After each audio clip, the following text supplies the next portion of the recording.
Hello everybody, here we are today talking about the Colorado Avalanche, seeing if they are back to being a great team and if we should be afraid of them. So before we get started with it, please make sure to subscribe if you're new to me or hockey, whatever the case may be. Being said, let's get on into it. So the Avs have been a good team, we've talked about that before. Again, 2022 Stanley Cup winners, a side that is expected to do great things. And I think a lot of times when we look at these teams that have great years, we expect them to go on a march all the way from, game one to the end of the regular season, going on into the playoffs. But with Colorado, the case was a little bit different, as we knew they were going to have some injuries or absences to their forward core to start out the year. So we thought maybe they could get off to a little bit slower of a start. But I think they got off to an even slower start than we expected, as they were winless through I think their first 4 games and were one of, if not the last team in the league to pick up a W this year. They had just 5 wins through their first 12 games and looked like a team that maybe, shockingly, could miss the playoffs. But things have looked better as of late. And I know I'm not the only person to talk about the Avs and how they're looking better, but we're going to kind of go that route, as they picked up 5 wins over the past 7 games and have some promising signs in this, as the fact that they have 3 games where they've scored 4 goals or more and only have 1 shutout in that time. Or they've only been shut out 1 time in this span, I should say, and that was against the Winnipeg Jets. I actually think that was kind of promising. I know that that's not really promising when you're talking about things getting turned around, and a loss is not ideal at any time, but that came against the Jets, a team that had 15 wins in their first 16 games, were on a historic start to the year, and looked to be the side that could go out there and win the President's Trophy.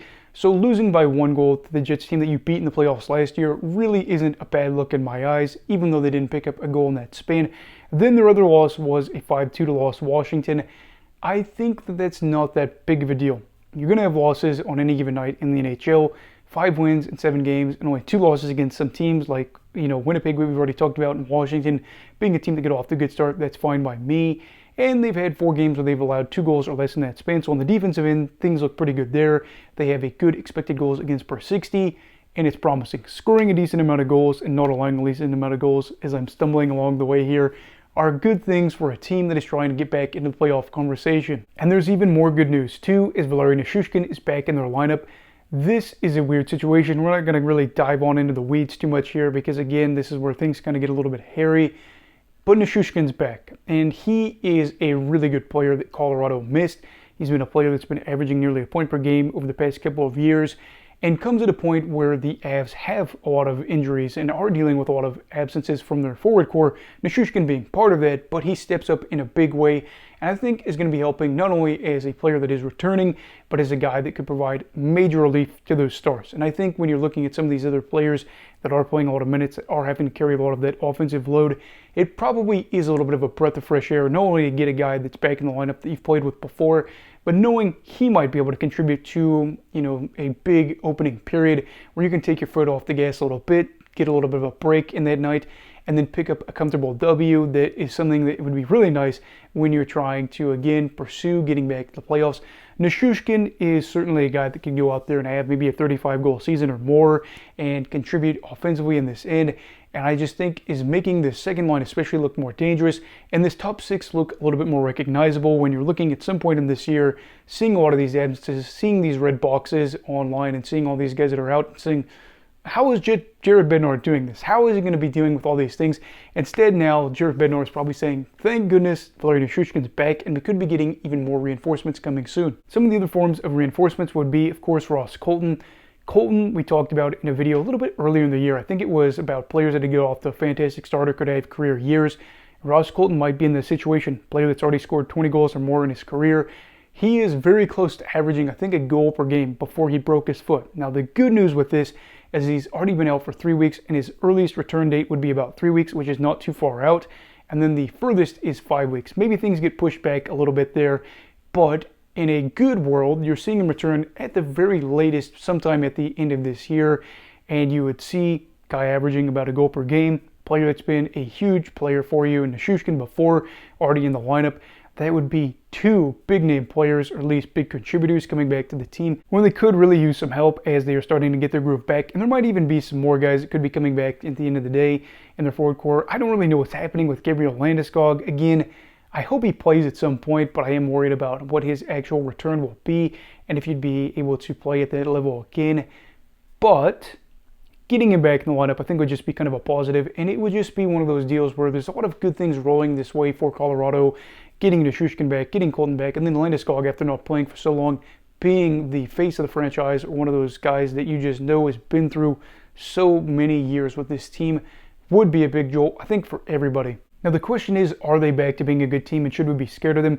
I don't know if we could ever say that they were gone, more so that they just had to deal with a gauntlet of injuries to kick off the year, and it was tough trying to figure out what lines were going to work and how are you going to produce results, especially when they get off the slow start. But I think that in a way they're going to be all right. Now, looking at some things that are going poorly for them, of course, the goalie situation isn't great. Alexander Georgiev, I think, just got hurt the other night, but things are looking better-ish. They do have a pretty tough schedule coming up, but at the end of the day, this team has been a really good team, and they know that they've got their chances. They might not go out there and win every single game that's upcoming here. They might only win half of those games, but if they can get some points during those hard matchups, they're going to be fine and probably take advantage of some of those poor teams. Are we, or should we be afraid of them still? I think we should be. Again, a lot of good players, more good players returning to the lineup, building more chemistry, building more confidence, and trying to play with the hunger, I think, is something that's kind of scary for Colorado. And I think in this way, we should be a little bit more scared of them in a different sense. They might not be that 2022 team, but I actually think I'd feel more scared about them right now, where they are a little bit more down and out. Everybody's doubting us. We aren't as good as we used to be. That is the scary Colorado team, the team that might go out there and be a wild card team. That is that first round matchup that nobody really wants to have to deal with, because they just feel like everybody spites them, everybody hates them, and they are going to go into your building, score 7 goals, and go on to sweep the series unexpectedly, making you feel bad. And I'm kind of hoping that that's the way things go in the future, where they are those weird underdogs that their players could steal a series from you because they're that good, maybe go on a run, instead of being this dominant team. That kind of edge would just be kind of fun to see for Colorado, instead of them just being that great team that's beating up on everybody, like we saw in 2022 when they ended up toppling the Lightning in the Stanley Cup Final. That was painful to watch as a non-biased fan. Now, do I think there's a chance for them to go out and be a top 3 team in the Central? Maybe. I think it's going to be hard because the start that they had was a little bit rough. Maybe teams like Minnesota fall off. Maybe Dallas isn't as good as we expected. But for me, I think they'll probably end up being a wild card team. But that really is okay because there are a couple teams in front of them. I know Edmonton, Seattle, and Calgary. Calgary and Seattle, I'm not going to lie, I do think will be below Colorado at the end of the year. And I just have a hard time imagining this team is going to be getting some of these players back, and they've still got, 3/4 of the year that they wouldn't be able to go on a run to make it to the playoffs. There's going to be desperation. They might try to go out and make some moves to get better come playoff time, or in the attempt to try to make it to the postseason. And that's where, again, you just got to be scared for them. If they miss the playoffs in multiple years and there wasn't a whole lot of weird scenarios surrounding them, that's when you could probably say, it's over, it's done and dusted. This is not a team you have to worry about anymore. But even if they missed out on this year, I still would give them their credit for next season to see what would happen. And then we could kind of maybe write Colorado off in a different direction. But as for now, again, not even saying that they ever fell off from being a bad team, just their results, or their standings, I should say, might be a little bit different than what we thought we've seen or got used to in recent years. So, slate, I recorded 3 videos in one night in an attempt to try to get a good schedule. So I got a video out tonight. Jim Montgomery got fired. That's unfortunate for him. Then I got the Jeremy Swayman video out for tomorrow, and then I've got this one out for tonight.